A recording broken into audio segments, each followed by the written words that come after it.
Hi everybody. Coach Katya here with Body Strong Vibes. How you doing? Welcome to another Q&A with Katya live session. So let's talk about it today. Today, the topic is real, and we really dig into building your body from the ground up, and that is the promise that Body Strong Vibes offer to you. Myself, the created fitness coach, Katya. My background: I'm a beach lover, I'm a teen mom, breast cancer survivor, and I do a holistic approach towards fitness. I'm a strength training coach, certified with the recovery and all other cool stuff.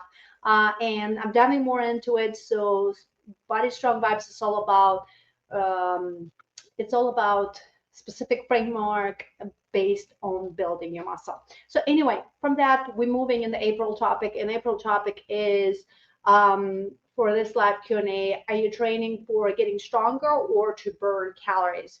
What is the outcome for each goal over time? And let's talk about it and shift your mindset. And this is pretty much the overall topic. Really important for you to understand because depends on which fitness goal you have. Those are the results that you'll focus. And give me a second, I gotta get it set.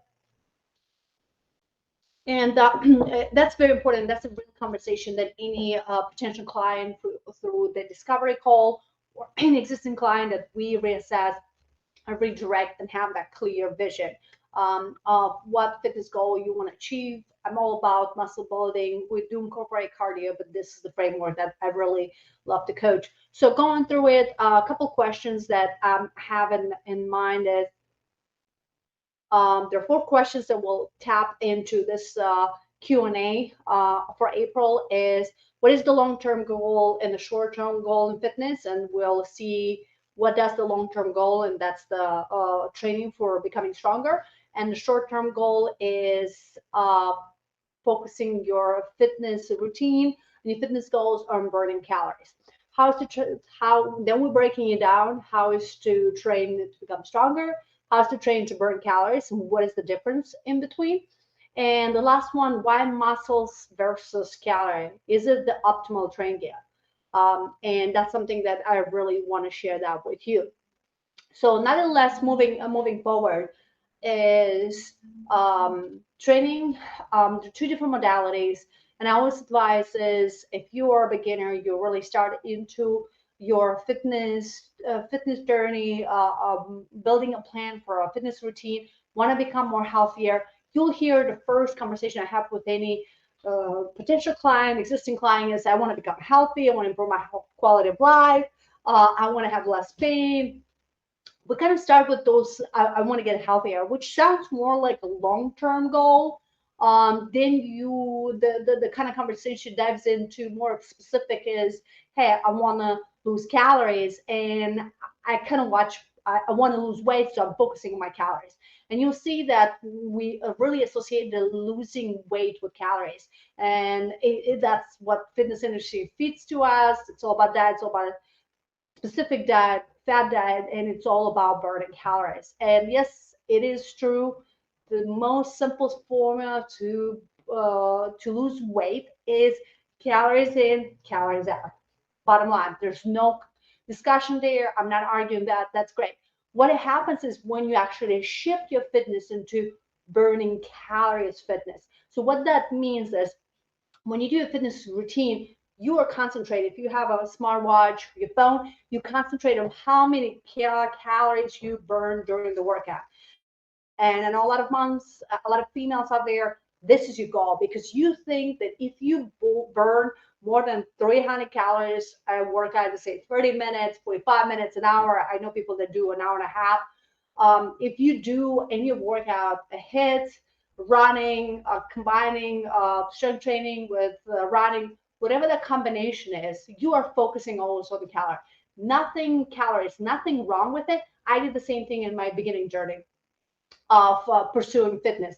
Why? Because that is the mainstream uh, kind of information mindset that is feeding us. Hey, I need to burn the calories because I need to burn the calories of that donut. I need to burn the calories of the protein bar, whatever that meal you did. And you think that as soon as you burn, that means you lost weight. Incorrect. And that's the misconception. What do you do actually? You lose more water than actually fat. The more you practice and really have your training routine focused on burning calories. Hey, I'm training because I want to burn calories because I want to lose weight. So that's, roller coaster. What you notice is you put your body in such a stress mode, your cortisol level goes up, your adrenaline is always hyped out, you're in a fight flight response. So what do you do as females? So all our hormonal chemical balances, what do we do actually when we're burning those calories? We tell our body that we are in a survival mode because we're just putting our body in a stress mode environment by focusing on the calories because we're focusing on how much we can burn. That means we hyping the intensity, we're just exhausting ourselves, we're overtraining ourselves. Nothing wrong with it to do it once a week, and I'll get more into it. But exactly what we're doing is we're exhausting our body. And the reverse effect, when we go in that survival mode, guess what? We start storing the fat. So we're actually not losing the fat, we start storing the fat. So that's why you hear a lot of moms saying, hey, I've been doing all this, I'm doing all this workout, I'm like watching my calories always, I burn like 400 the workout. I'm not losing anything. You're not. You're losing the water, you're not losing anything else because you focusing your training on burning calories. Let's rewind this. Nothing wrong with training on burning calories. Remember, one of the best research and information we have out there, HIIT workouts, which are short period of time, workout between 20 to 25 minutes. It is one of the best one. HIIT stands for high intensity interval training because it's high intensity. So we bring our heart rate high. So we do a lot of cardio. So it's a lot of jumping. It's a lot of fast movement. Then we're using some resistance and we're kind of alternating. And typically during those HIIT workouts, we burn up to 600 calories or more. That is insane. That doesn't mean that every time we do this, we're losing weight. So kind of give you that mind-blowing statement. If you do it every day, that's when you put your body in stress. That's your body says, hey, you're burning so much calories during one period of time, 1 hour of the day, whatever you're doing. I am surviving mode. So I will do, I'll store because you're burning too much during one time. And that is insane. But it's a short-term goal. You can lose a couple pounds. That's great. But then you've hit the plateau because the body cannot sustain that routine. HIIT workouts to burn calories because they are a great fat loss method. They're really good if you do it twice a week. So twice a week for everybody, young, active, especially females over 35 is really good. Kind of balance your hormones, helps you to spike your metabolism. Yes, it's a good weight management routine. What you can do is everything more than 2 days, and believe me, I know moms who get on that treadmill and sit there for 2 hours and want to burn up to 1,000 calories. That is insane. You don't understand how much you put your body through so much stress. And what is the long-term side effects from that? Besides putting yourself in stress, you overuse your joints, your muscles are strained and sore because you don't stretch. And please tell me that you do. And it's not sustainable because eventually you'll get injured. And when you get injured, you just set yourself back and go on the same thing. You never learn consistency because you focus on short term. And typically burn calories, it's a short term period that your training routine is between, let's say, 30 to 60 days, maybe hit tops 90. But really, that is your short term goal. Yes, you can lose weight. It's not sustainable.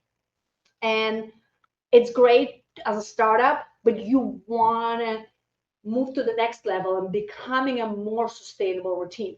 So let's talk about sustainable routine. How is to train to become stronger? And and this is the great thing. I'll throw at you several concepts because I want you to see. And if you don't see the writing, I apologize. I'll send those slides to you. And this is, you can find it on Instagram. I posted this week. What is the body lean mass, fat percentage if you want to train for lean muscle mass? And let's talk about body lean mass is your total body mass with the joints minus the water. And it's great to know that number. But what we do is when we're adopting more training routine towards strength and becoming stronger and building muscle, we're actually concentrating on the body fat percentage. And it's insane why we do this. The simple reason why the health industry and the fitness industry uses the body fat percentage, because it's just so impactful. Another one, it's easy measurable because it's measured by BMI, and BMI is body mass index. And if your body mass index, if you had one health check out, you get, it has different thresholds. If you get over 24, usually 25, you are overweight, then you go obese, and it grows, it grows, it grows. Or you can go underweight when you are less than 10%, less than, yeah, your number is lower. So anyway, that is the number that impacts the body fat percentage. And body fat percentage use that. And what I want to give you a great attention, you can focus on a resistance training routine and build muscle and become stronger by using the body fat percentage. Why? Because it's a good indicator how your muscle mass grows each month, because you want to become, you want to use consistency, and you want to build a long-term plan and a long-term fitness plan. Because what? You want to have longevity, you want to improve your quality of life, you want to reduce injuries, you want to spike your, you want to do management control, weight control. And why? Because when we do resistance training, we actually burn calories post workout, and that is where the weight management happens. And the happy medium is you don't put your body in so much stress because your heart rate is not always there and high. Your heart rate is between zone 2 and zone 3, and that's where you want to be. So going back to becoming stronger, the crazy thing, why I created Body Strong Vibes and talking about my promise building your body from the ground up, is the fact is that over 35, attention ladies, over 35, right, we start losing muscle mass. And over 40, it goes drastically. And the research out there is that we're losing a half a pound of muscle mass every year. That is staggering. We lose about 5 pounds 10 years. And it's like, to me, is insane that we have this. And the fact is that we are still resisting towards improve our quality of life, reducing our health risks, just longevity and anti-aging and everything else by doing a resistance routine is insane. So only for those reasons, you should adopt a training routine to become stronger. So it's a more long-term sustainable goal where you build a plan, you learn what consistency is, because with the strength training routine, you adopt a frequency routine at least twice a week, 2 to 3 times, and you can incorporate cardio. You can walk daily, and that is great. The only thing is, when you start losing muscle mass, you gotta build it back up, because if you don't, what happens is you less mass means more frequent injuries, trips and falls. You can have any bone issues. It can impact your organs.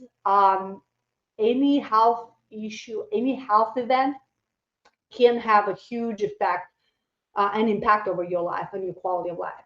So having the muscle mass protects you long term.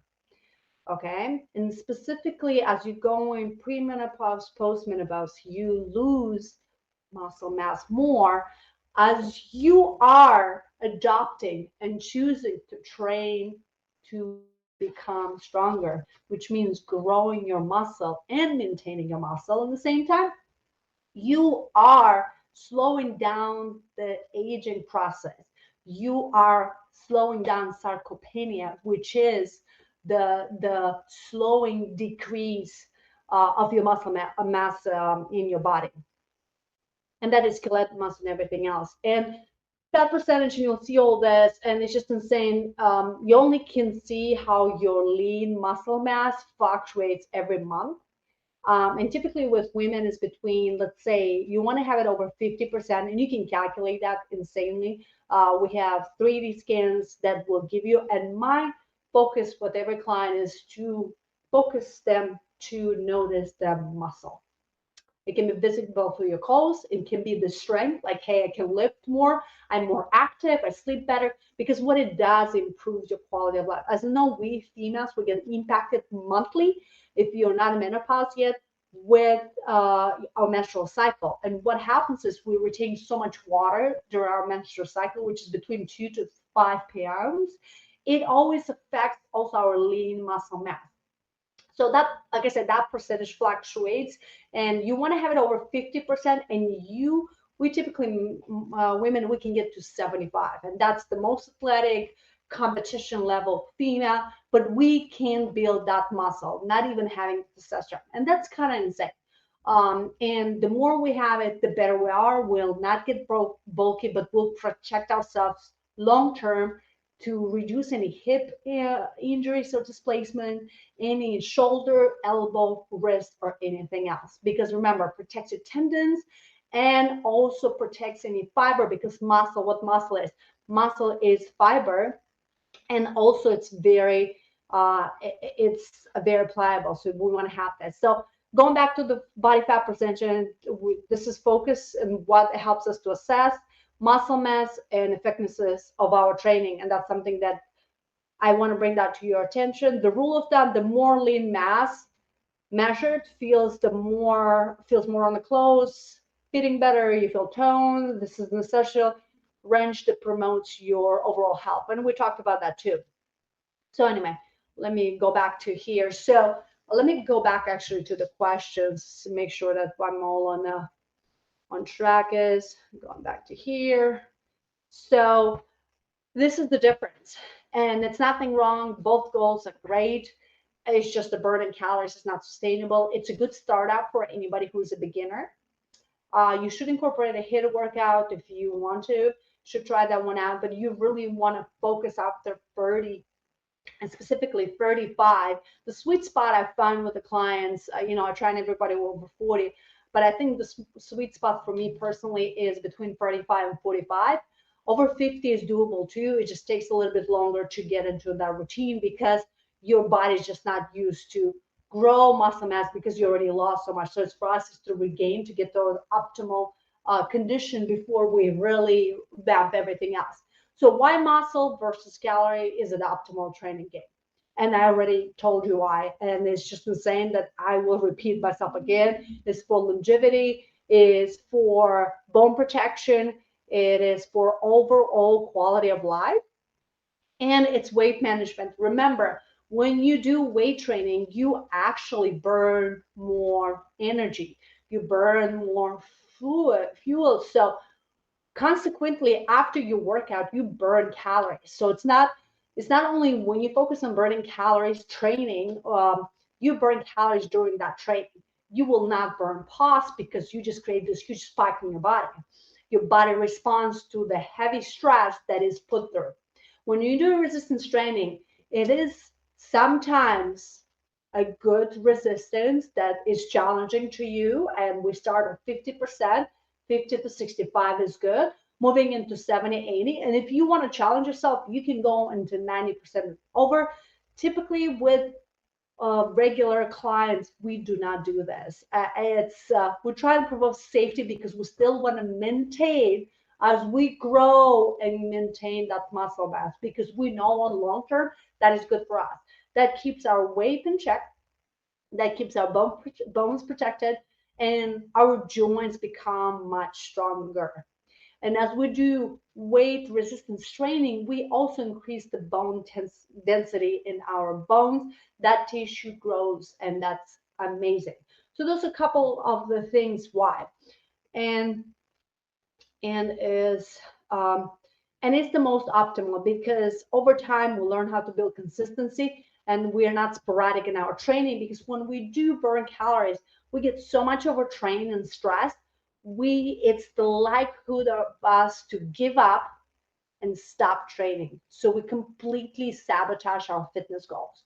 So we go on this insane routine. We're putting our body through all that because our mindset, our outlook is that we need to burn calories. So as we're moving through that and go on more progressive journey where we starting with the basics, really watching to get ourselves stronger, any part of our body, we'll create that new habit or redo the habit. We'll create a plan that will adjust every other month, typically 4 weeks, with the new workout, changing the intensity, changing the weight, doing more volume, and we will create consistency as well as progression. So that is the great thing, and a lot of there. How is to start? It's not it's not very difficult. And what I put here together for you from the previous live is the victim archetype, but how to stop it. And this is something that can motivate you when you have those resistance behaviors, or how you want to do it to instead back again. Get to know the victim type, which one you are, and what mind sets you up. Also, you want to go into that mindset shift, and this is what we're talking about. The main goal here is to do a mind shift for you, to understand that burning calories should not be your fitness goal. That doesn't entail that you lose weight. Instead of shifting your mindset and saying, hey, I will train, and my fitness goal will be for the next, let's say, 12 weeks to 6 months to become stronger. That means build that muscle. So I'm already setting my mind to go towards that direction, which means that I'm more relaxed into it. I'm more focused to get to the final destination of that goal, which is at the end of the journey. And as you go more into it and adopt the fitness routine and resistance fitness routine, whichever works for you, with whatever equipment, exploring the possibilities of your equipment, you grow the muscle, you feel much stronger, and you maintain that muscle. You get more tone, you have more weight control management, because you're not obsessed with what you're putting in your plate, because that takes care of yourself. Because why? Your cortisol level is not spike all the time, so you're not storing. You are actually maintaining an optimal body fat percentage. And for somebody who is active and an athlete, you should have a range between 18 to 24%. And that is great. And that is about 14 to 18 for females. I like anything between 20 and 24. I think that is great, because that tells me that you actually have a good lean muscle mass. So what here is, you have the free guide, Take Responsibility, that walks you through a lot of things to kind of get over that resistance, and how to build the body, and how in 5 minutes you can promote that I can, that build that consistency with a simple routine. And that is very important, because that gets you into that mindset of, I am training for quality of life, I'm training to become stronger, I'm training for longevity, and I'm training to maintain my to slow down my aging. And that's a great positive start. And this is what I want to leave you with. Details of how you can combine them, how you should more adopt strength training routine, resistance training, whichever you want to call it. There are stats out there why we should do it. It decreases our heart disease rate, it decreases cancer, it decreases osteoporosis, because what you do also, it also decreases all the side effects of estrogen and progesterone after the menopause. So it minimizes everything else, because we do drastically lose more mass, lean mass post that. And that's something that we are not told. We're told that we need to burn calories and we need to watch what to eat. But what that does, puts you again in this stress, in this always hamster rolling, seeking quest of what is the best diet, how many calories you should eat every day, and just be obsessed and stressed about it. And that is not what fitness is about. Fitness is all about empowerment. Fitness is all about becoming stronger. Fitness is about being bold, because you're bold with yourself as you build confidence. And fitness is all about having a real conversation. So I'm challenging you here to have a real conversation with yourself, to really go deep dive inside, and ask yourself why you're not making that decision for yourself, for your health, for your fitness, for your long-term quality of life, and choosing to adopt a become stronger fitness routine. So I'm leaving you there. If you have more questions, please reach out. You can book a 15 minutes free call with me, discovery call. You can check and get the free guide, take responsibility and balance guides. So I have two different free guides. You can subscribe to the newsletter. And the last and last things, get the access membership, Body Strong Vibes. Check it out. We do the body work, which I'm sharing with you the framework. We're doing the mindset work, which you have a lot of tools of affirmation, how you can shift to really promote that health and fitness and wellness habits. And also, I'm challenging you to explore your spiritual side, your soul, and see what else is for you in the inner journey. Something you're interested, please check out that membership program, the Body Strong Vibes. It's an amazing. You get a one-time fee for it, and you have access for an entire year, and you get also 15 days free. So that's all I have for you. I appreciate you being here. Love and Health Coach Katya. I hope I made a huge um, impact on you today to really understand what is the difference, what is the goals, what is the benefits of both sides, and what is really something that helps you. Because my end goal is to build your body from the ground up. Love and Health, Coach Katya. Bye.